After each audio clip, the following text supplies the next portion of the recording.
त्यो ठिक हो त्यो बालन शाहले त्यो कुनै उद्देश्यले बोला भए तापनि कि त्यो उद्देश्य क्लियर गर्नु पर्थ्यो कि उद्देश्य संसदलाई कसरी राम्रो चल्न दिने यहाँ त्यहाँ कुरा गरेर हुन्थ्यो अब त्यो चाहिँ नगरेर संसद त पहिलो बैठक नबस्दै यसरी कोठे बैठकमा जानु भन्नाले जानु राम्रो होइन। त्यसो भए हर्कसाम्पाको त्यो अडान ठिक छ। त्यसो भए हर्कसाम्पा अडान ठिक छ यो अर्थमा चाहिँ नि बालन शाहले उनले त्यो बैठक के कुरा क्लियर भनेर चाहिँ नि उनलाई त्यो एजेन्डा सेट गरेर आह्वान गरेको भए त्यो भावे सायद हर्कसाम्पाले भन्दै थियो।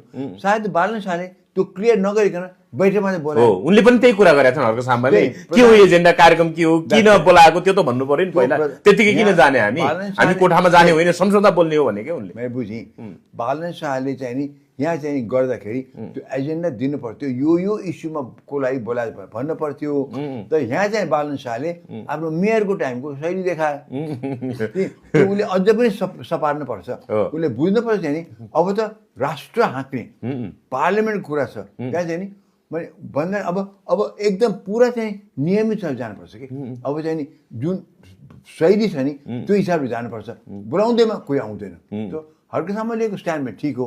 बालनले अरू के गर्नु उसले बोलाउनु अधिकार छ प्रधानमन्त्रीलाई तर यो कारणको लागि हामी छलफल गर्नु भनेर त्यो बोलायो। एजेन्डा सेट गरेर मात्रै बोलाउनु पर्थ्यो। सायद यहाँ एजेन्डा सेट भएन होला त्यो चाहिँ हर्कसाम्पाले भन्यो होला। त यो मैले न त त्यो मैले आदेश देखाएको छु न त मैले त्यो रिक्वेस्ट देखाएको छु। हर्कसाम्पाले भने सायद तपाईँ सोध्नु हो भने जवाब दिएँ। तर अगर त्यो एजेन्डा दिइकन पनि सबै गरेर अनि हर्कसाम्पाले यस्तो भनेपछि त्यो गल्ती छ। त्यो एजेन्डा नपाइकन एजेन्डा सेट नभइकन बोलाएको छ भने त्यो हर्कसाम्पा ठिक छ।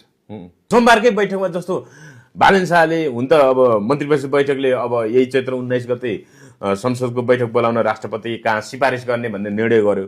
तर त्योभन्दा अगाडिसम्म अब संसद बैठक कहिले बोलाउने भन्ने निश्चित भएको थिएन। त्यो हिसाबले उनले चाहिँ स्ट्याटस मार्फत के लेख्यो भने जस्तो 12 बजेतिर 1 बजेतिर सिंहदरबारमा अब सांसदहरूसँग प्रदेशवाइज छलफल गर्ने भनेर प्रधानमन्त्री बालन शाहले बैठक बोलाउनु भएको थियो। तर यस्तो कोठे बैठकमा जाँदिन पहिला संसदको बैठक बोलाऊ यस्तो कोठे सोटे बैठकमा हामी जाँदैनौँ भनेर हर्कसाम्पाले सिधै रिजेक्ट गरे। यसलाई कसरी हेर्नुभयो?